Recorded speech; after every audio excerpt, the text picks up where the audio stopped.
Boa noite, gente. Vamos lá para a nossa sexta aula de gestão pública. Nós vamos falar um pouquinho hoje, nessa aula e nas próximas, sobre administração privada, né, para a gente entender que existe um equilíbrio entre administração pública e privada. E vamos aprender também sobre o terceiro setor. Essa é uma aula introdutória. Talvez muitas das coisas que eu fale aqui você já tenha ouvido falar, né, em outras disciplinas, mas eu acho importante essa primeira noção, beleza? Vamos começar falando da teoria da burocracia de Max Weber. Pelo amor de Deus, gente, não confundem. Não, vocês não podem confundir nunca Max Weber, né, da administração, da teoria da burocracia, com Karl Marx, lá da sociologia, tá bom? Não confunda os dois, não, pelo amor de Deus. Quem foi essa teoria da burocracia, gente? Acredito que vocês já tenham estudado, mas a gente vai ter que falar sobre ela novamente. Para Max Weber, esse senhor simpático aqui, burocracia era a forma mais eficiente de uma organização, de estabelecer uma organização. E ele forneceu base, né, para a reformulação contemporânea de análise da organização baseada nessa teoria dele. Então, Weber estudou, né, a chamada burocracia, destacando algumas características que a gente tem que saber quais são e o significado dessas características. A gente sempre pensa em burocracia como algo ruim, né? Mas burocracia aqui nesse caso seria um método, né, para fazer uma empresa dar certo e para tornar a administração privada mais eficiente, segundo Max Weber. Bom, a primeira característica da burocracia, grau de especialização. A segunda, sistema racionalmente organizado de mando e subordinação. C, conjunto de regras para se tomar uma decisão. D, formação profissional. E, eficiência dos funcionários. F, normas. G, promoção por mérito e estabilidade no cargo. H, formalização de procedimentos. Agora a gente vai falar um pouquinho sobre isso. Vamos manter aqui. A gente vai falar um pouquinho da privada, um pouquinho da administração pública. Então, gente, de acordo com esse carinha aqui, esse Max Weber, que a gente fala só Weber, na administração privada, né, as pessoas têm a oportunidade de trabalhar para ter seu próprio dinheiro, ter reconhecimento profissional e ser promovido nesse cargo, por quê? Por mérito próprio. Ele batia muito nessa tecla da meritocracia. Ele falou: se você fosse pobre, você teria a possibilidade de subir de vida trabalhando através da meritocracia. Segundo esse autor, né, a administração privada possui muitos recursos para atender melhor seus clientes, né? Porque através disso, de uma boa prestação de serviço, a empresa vai ser melhor vista perante a sociedade. Assim, segundo ele, todas as empresas, né, funcionam num ambiente competitivo. Primeira coisa, quando a gente falar de administração privada, a gente tem que lembrar de competição. E esse ambiente competitivo, né, gente, inclui concorrentes, né? E além dos concorrentes, tem a ameaça, né, de novos entrantes no mercado de trabalho, ameaça de substitutos. Então, nesse caso, quem ganha com isso? Quem lucra? São os clientes, né? Porque o cliente ele vai ter uma série de escolhas. Então, isso é bom para o cliente. As empresas elas vão brigar entre si, procurando ser sempre melhor, ter sempre o melhor preço, a melhor qualidade para atender os seus clientes, né? Aí agora que a gente precisa pensar um pouco. E se só existisse empresa pública? Nossa disciplina de gestão pública. E se só existisse empresa pública, né? Como que funcionaria o mercado? Porque não ia ter esse leque de opções, né, que eu falei no slide anterior, oferecido aos consumidores, né? Por exemplo, se hoje a gente quer comprar uma calça jeans, tem uma infinidade de marca de calça jeans, tem uma infinidade de tipos de calça jeans, tem uma infinidade de preços, né? Se só existisse uma empresa pública de calça jeans, como que ia funcionar? Não haveria, né, esse leque de opções que eu falei para vocês, e seriam ofertados o que a empresa quisesse vender e não o que o cliente quisesse comprar, né, gente? Porque hoje em dia as empresas elas estão de olho na necessidade do cliente para poder lucrar com isso. Quanto mais atender as expectativas do cliente, maior a margem de lucro dessas empresas, beleza? Então, gente, deixa eu apagar aqui para ficar feio.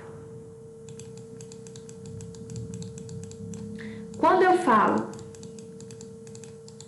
de empresa privada, vocês têm que lembrar de competitividade. Vou abreviar aqui.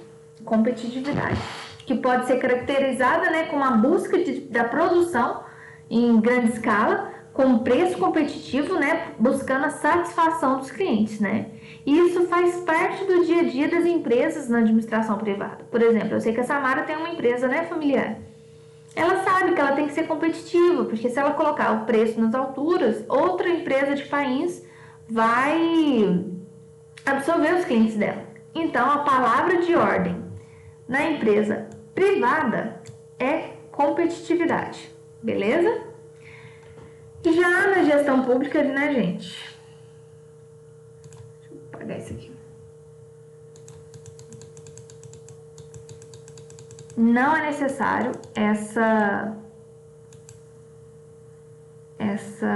preocupação com competitividade, né? Você já viu uma prefeitura querendo ser melhor que a outra? Isso não existe, né? Não é necessário ter essa preocupação. Porque qual que é a finalidade da gestão pública? Se vocês quiserem anotar isso, vale a pena. A finalidade da gestão pública, gente, é proporcionar serviços essenciais ao cidadão. Aquele que não dá para você ficar sem. Educação, saúde, segurança, certo? Além de arrecadar os tributos para custear esses serviços, né, gente? Porque tem que ter um dinheiro, um capital para girar tudo isso. Já a iniciativa privada, né? Qual que é o objetivo dela? Fazer a empresa gerar lucro. E para isso ela precisa o quê? Conquistar cliente todos os dias, né? Max Weber, esse carinha aqui, ele afirmava, né, que as empresas devem ter suas tarefas realizadas por profissionais, por especialistas com formação profissional. Nesse aspecto, gente, as empresas privadas, elas levam muita vantagem em relação às empresas estatais, né? Porque na empresa privada há uma flexibilidade muito grande com relação e seleção de pessoal, né?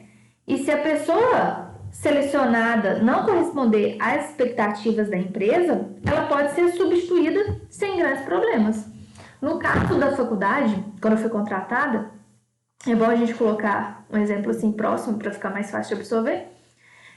Teve ainda um processo seletivo, né, que é muito bacana, né, teve uma análise de uma aula que eu dei e a minha análise curricular.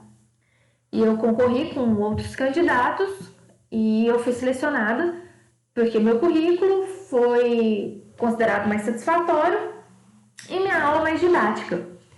Porém, a faculdade não precisava ter feito isso. Poderia ter contratado outra pessoa sem esse processo seletivo, né? Porque a faculdade, ela não é um órgão essencialmente público, né? Ela é uma faculdade privada. Então, ela pode contratar quem ela quiser. Teve esse processo seletivo, né, para me contratar, mas se a faculdade não gostar do meu serviço, falar, não, beleza, eu achei que você era uma boa professora, mas hoje você não é, ela pode simplesmente ir lá me demitir. Não tem mais problemas, né? Só que isso não acontece na administração pública, né, gente? Quando a gente chega aqui na administração pública, a coisa, ela muda um pouco de figura. Por quê? Dentro da administração pública tem uma grande padronização, né, de recrutamento de pessoas, que é através do concurso público. Isso não chega a ser um defeito, porque essa questão do concurso público, a gente estava atendendo o princípio da legalidade, que manda que os servidores públicos sejam contratados, em regra, por concurso público. Só que isso deixa a administração pública um pouco engessada, né, gente? Porque se o concursado não seguir o princípio da eficiência, né, que a gente já estudou, o serviço público que pode acontecer de ficar prejudicado, né? O cara passa ali no concurso público e não se preocupa tanto, né? Porque ele tem uma estabilidade, né? E fica lá e não está preocupado com lucro. Porque não é esse a função da gestão pública, né? Como é na privada. A privada quer saber de lucro. Então, isso pode deixar o serviço público um pouco ineficiente, né, gente? Por isso, deixa eu apagar aqui, que a gente fala que a empresa privada é muito mais eficiente do que a empresa pública, né? Porque ela pensa no lucro. E para pensar no lucro, você sempre tem que ser eficiente, você sempre tem que colocar o melhor preço, você sempre tem que colocar o melhor atendimento, você sempre tem que colocar melhor tudo, né? Senão outra empresa vem e toma o seu lugar no mercado. Já a administração pública, gente, da nossa disciplina, ela defende uma maior igualdade entre as pessoas, né? Mas será mesmo que o governo sozinho ele ia conseguir manter, né, sustentar todos dignamente? O que vocês acham? A gente sabe que na prática não é tão simples assim, né, gente? Na próxima aula eu vou dar o exemplo da União Soviética, tá bom? Eu vou fazer essa aula um pouco mais curtinha, porque provavelmente na próxima aula vai ser uma aula mais longa. Mas não deixem de assistir essa aula introdutória, porque é muito importante para as próximas, tá bom? Boa noite, qualquer dúvida eu estou à disposição.